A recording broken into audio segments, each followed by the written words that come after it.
8분 K축구혁신위원회가 출범했습니다. 근데 8분 만에 위원장이 바뀌었습니다. 7월 6일 오후 이시였습니다. 서울 올림픽파크태 첫 회의가 시작됐습니다. 최유영 문화체육관광부 장관이 모두 발언을 했습니다. 그리고 곧바로 말했습니다. 지금 이 순간부터 물러나겠다고요. 공동위원장 자리에서 내려오겠다고 했습니다. 앞으로는 그냥 위원 한 사람으로 참여하겠다고 했습니다. 표면적인 이유는 이랬습니다. 축구인과 체육인이 주도해야 한다고요. 근데 진짜 배경은 따로 있어 보입니다. 국제축구연맹 FIFA입니다. FIFA에는 규정이 있습니다.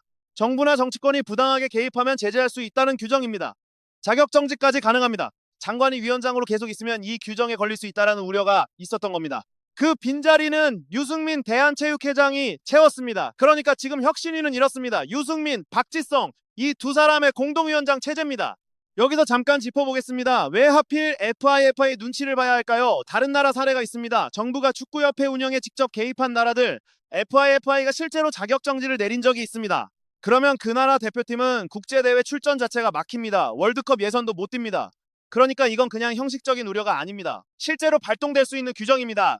최희영 장관이 8분 만에 물러난 이유 여기에 있습니다. 이거 꽤 영리한 설계입니다. 축구협회의 독립성 이건 반드시 지켜야 할 약속입니다. 정부가 법이 정한 범위를 넘어서 협회 일에 개입하면 안 됩니다. 근데 지금 위원회 안에는 정부 사람이 없습니다. 축구인과 체육인만 있습니다. 그러니까 이건 간섭이 아닙니다. 협회가 직접 참여하는 겁니다. 박지성 위원장도 이렇게 말했습니다. 정부가 직접 개입하는 단체가 아니라고요. 위원 구성을 보겠습니다. 대한축구협회 쪽에서는 김승희 전무가 들어갔습니다. 프로축구연맹 쪽에서는 조현성 사무국장이 들어갔습니다. 외부 인사로는 박지성, 이영표, 박주호가 있습니다. 축구 레전드지만 협회 소속은 아닙니다. 그리고 유영근 변호사, 김대희 교수도 있습니다. 이 두 분은 실무형입니다. 규정을 바꾸고 개정하는 일을 실제로 할 수 있는 전문가들입니다. 이 위원회 구성 겉으로는 화려해 보입니다. 근데 하이라이트 뉴스만 보면 놓치는 게 있습니다. 이 안에 협회 현직 임원도 들어가 있고 프로연맹 현직 인사도 들어가 있습니다. 그러니까 완전히 외부 시선으로만 이루어진 위원회는 아닙니다. 이것도 같이 봐야 균형 잡힌 그림이 보입니다. 여기서 눈에 띄는 발표가 하나 있었습니다. 위원들이 직접 공언을 했습니다. 이번 회장 선거에는 출마하지 않겠다고요. 박지성, 이영표 두 사람 다 해당됩니다. 사실 박지성 위원장이 회장이 됐으면 좋겠다는 분들 많았습니다. 근데 안 나올 거라는 얘기도 계속 있었습니다. 이영표 위원도 마찬가지였습니다. 한때 이영표설이 돌기도 했습니다. 근데 이번에 두 사람 다 직접 차단했습니다. 여기서 시청자분들이 직접 확인해 볼 수 있는 부분이 있습니다. 박지성, 이영표가 진짜로 불출마를 확정했는지는 협회 공식 후보 등록 명단이 나오는 날 다시 확인하시면 됩니다. 지금 시점의 말과 실제 등록 마감일의 결과는 다를 수도 있으니까요. 그럼 누가 나올까요? 최근 이름 하나가 떴습니다. 김성환 쿠팡플레이 대표입니다.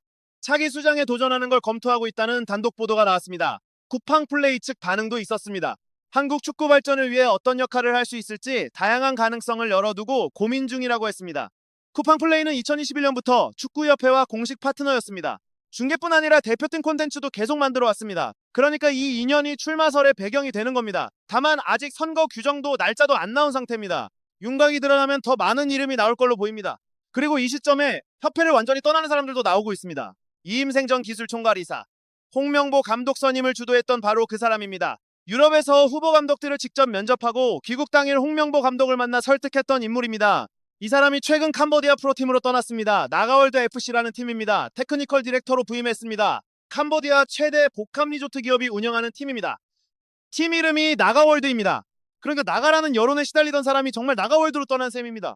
박항서 전 부회장도 있습니다. 이번 대회 선수단장이었습니다. 조별리그 탈락이 확정된 직후 멕시코 현지에서 사퇴 의사를 밝혔습니다. 정몽규 집행부 임원 중에 이번 참사에 책임을 지고 물러난 사람은 사실상 박항서 부회장이 유일합니다. 원래 지난 5월에 태국 2부 리그 깐짜나브리 감독으로 이미 취임한 상태였습니다. 월드컵이 끝난 뒤부터 팀 지휘봉에 집중하기 위해서 부회장직을 내려놓은 겁니다. 박지성 위원장이 첫 회의 뒤에 방향을 밝혔습니다. 거버넌스라는 단어를 반복해서 썼습니다. 그러니까 핵심은 결국 선거입니다. 신뢰 회복을 위해서 많은 축구인이 참여해야 합니다. 민주적인 절차에 따른 선거를 해야 합니다. 이 말은 결국 이런 뜻입니다. 선거 참여 인원을 확대하겠다는 겁니다. 근데 임원들도 직원들도 대부분은 그대로 있습니다. 이임생과 박항서 두 사람만 완전히 떠났습니다. 나머지 주요 임원들은 여전히 자리를 지키고 있습니다.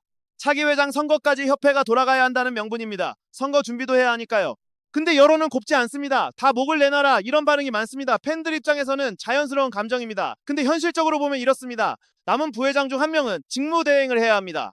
협회가 완전히 멈출 수는 없으니까요. 그리고 60일이라는 시한이 이미 정해져 있습니다. 지금 남아있는 사람들도 새 집행부가 들어서면 결국 물러나게 될 사람들입니다. 그러니까 시간이 해결할 문제이기도 합니다. 지금 있는 사람들이 남아서 정몽규의 뜻을 이어받는다, 이런 일은 현실적으로 불가능합니다. 새 회장이 오면 집행부는 완전히 새로 꾸려집니다. 그리고 지금 협회 안에 있는 사람이 차기 회장 선거에 나올 가능성, 이것도 거의 없다고 봐야 합니다. 나와도 표를 못 얻습니다. 욕만 먹고 끝납니다. 그러니까 이런 걱정 너무 많이 하지 않으셔도 됩니다. 근데 여기에 변수가 하나 있습니다. 정몽규 회장은 어제, 그러니까 7월 6일 사퇴했습니다. 사임서를 내면 바로 수리됩니다. 정관에 그렇게 돼 있습니다. 그러니까 어제부로 카운트다운이 시작됐습니다. 규정상 60일 안에 새 회장을 뽑아야 합니다. 이게 왜 걸림돌이 될까요? 다른 나라 얘기로 비유해보겠습니다. 대통령이 갑자기 없어지는 일 겪어보셨죠? 그럴 때는 빨리 새 대통령을 뽑는 게 우선입니다. 그 짧은 기간에 헌법을 통째로 바꾸지는 않습니다. 지금 혁신위 상황이 비슷합니다. 60일 안에 회장도 뽑아야 하고 선거제도도 바꿔야 합니다. 이 두 가지를 동시에 하기는 어렵습니다. 대한체육회도 비슷한 고민을 했습니다. 유승민 회장 취임 이후 온라인 투표 도입을 추진하고 있습니다. 근데 이거 3년 정도 걸릴 걸로 예상하고 있습니다. 다음 선거부터 적용하겠다는 계획입니다. 축구협회는 상황이 다릅니다. 지금 전 국민의 관심이 쏠려 있습니다. 회원수도 10만 명이 넘습니다. 이 정도 규모면 한 장소에 모여서 투표하는 방식은 불가능합니다. 결국 전자투표를 도입해야 합니다. 근데 문제가 있습니다. VIFA에는 원칙이 있습니다. 비밀선거, 직접선거 원칙입니다. 그리고 회장급 온라인 투표, 이런 전례가 없습니다. FIFA 산하 어떤 단체에서도 없었습니다. 코로나 시기에 일부 단체가 비대면 방식을 검토한 적은 있습니다. 그때는 모일 수가 없었으니까요. 근데 비밀선거 원칙을 온라인에서 100% 지키기는 여전히 어렵습니다. 누군가 옆에서 지켜보면서 여기 찍으라고 할 수도 있으니까요. 그러니까 도입하려면 FIFA와 협의가 필요합니다. 쉽지 않은 일이지만 불가능하다고 단정하기도 어렵습니다. 한국은 이미 온라인 인증 시스템이 굉장히 복잡하고 정교한 나라입니다. 그보다 훨씬 큰 돈이 오가는 선거도 온라인으로 검증해온 경험이 있습니다. 그러니까 FIFA와 잘 협의하면 아예 불가능한 일은 아니라고 보는 시각도 있습니다. 이번 선거는 또 다른 특징이 있습니다. 보궐선거라는 겁니다. 이번에 뽑히는 회장은 임기가 짧습니다. 2년 반 정도입니다. 그러니까 온라인 투표를 이번에 급하게 도입하기는 어렵습니다. 대신 다음 정식 선거 때 본격 도입을 목표로 할 가능성이 큽니다. 다만 국민 여론이 워낙 안 좋습니다. 그래서 이번에도 변화의 모양새는 보이려 할 것 같습니다. 스케일을 한번 넓혀서 보겠습니다. 지금이 60일이라는 시한, 그냥 회장 한 명 뽑는 문제가 아닙니다. 당장은 9월 A매치를 누가 지휘하느냐의 문제입니다. 조금 더 가면 1월 아시안컵 체제의 문제입니다. 더 멀리 가면 앞으로 몇 년 동안 협회를 어떤 사람들이 이끄느냐의 문제입니다. 지금 혁신위가 던진 제안 하나하나가 결국 이 모든 시간표에 걸려 있습니다. 그리고 여기서 팬들이 느끼는 감정도 짚고 넘어가야 합니다. 정몽규 나가라는 구호 몇 년째 반복됐습니다. 그리고 이번에 정말 나갔습니다. 근데 그 자리를 채울 사람이 또 비슷한 사람이라면 이 모든 분노는 아무 의미가 없어집니다. 호미로 막을 걸 가래로 막는다는 말이 있습니다. 지금 혁신위가 하려는 일이 딱 이겁니다. 처음부터 제도 하나만 제대로 있었으면 이렇게 위원회까지 만들 일도 없었을 겁니다. 그리고 감독 얘기입니다. 짧게 정리하겠습니다. 혁신위는 이 부분에 선을 그었습니다. 대표팀 감독선임, 이건 우리 소관이 아니라고 했습니다. 전력강화위원회 소관이라고 못 박았습니다.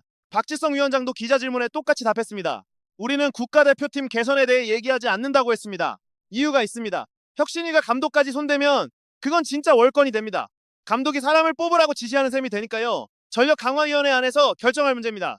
지금 정강위가 할지 아니면 새 회장이 온 다음에 할지 그 문제로 남아있습니다. 유소년 개혁 얘기도 나왔습니다. 인기 있는 주제는 아니지만 회장 선거 못지않게 중요합니다. 거버넌스, 유소년 육성, 첨단 기술 시스템, 이 세 가지가 혁신위의 주요 안건입니다. 사실 뒤에 두 개는 곁다리처럼 보일 수도 있습니다. 근데 엄연히 주요 안건에 들어가 있습니다. 유소년 개혁은 회장 선거보다 더 오래 걸리는 일입니다. 외국 사례 연구도 필요하고 용역도 줘야 합니다. 협회에서도 예전에 비슷한 시도를 한 적이 있습니다.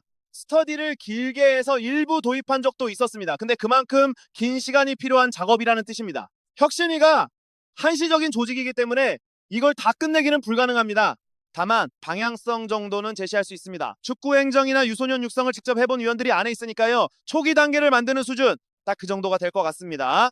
마지막으로 감독 채용 절차 간단히 짚겠습니다. 지금은 이렇습니다. 공고를 내고 공개평가를 거쳐서 채용합니다. 대한체육회에서 내려온 방식입니다.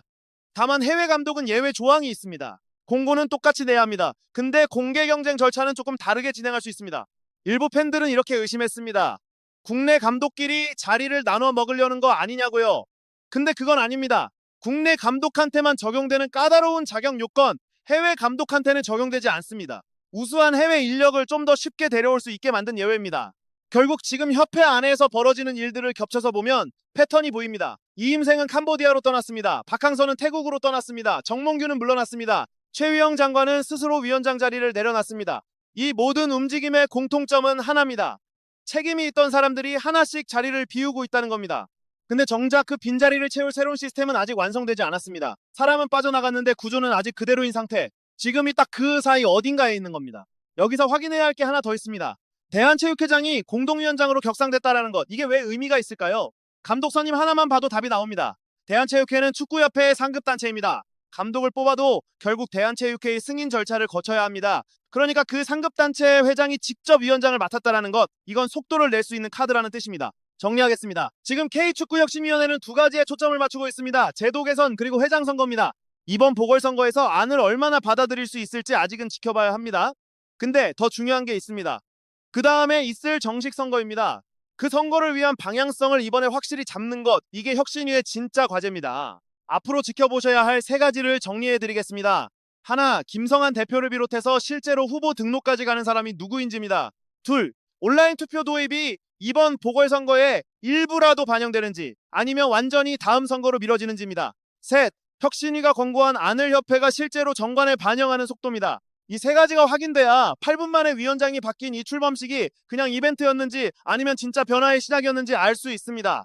제도가 전부는 아닙니다. 하지만 제도가 많은 걸 바꿀 수 있습니다. 이번엔 정말 좋은 안이 나왔으면 좋겠습니다. 다음 소식 들어오는 대로 바로 전해드리겠습니다. 이 흐름 계속 지켜보고 싶으시면 구독해두시고 다음 영상에서 뵙겠습니다.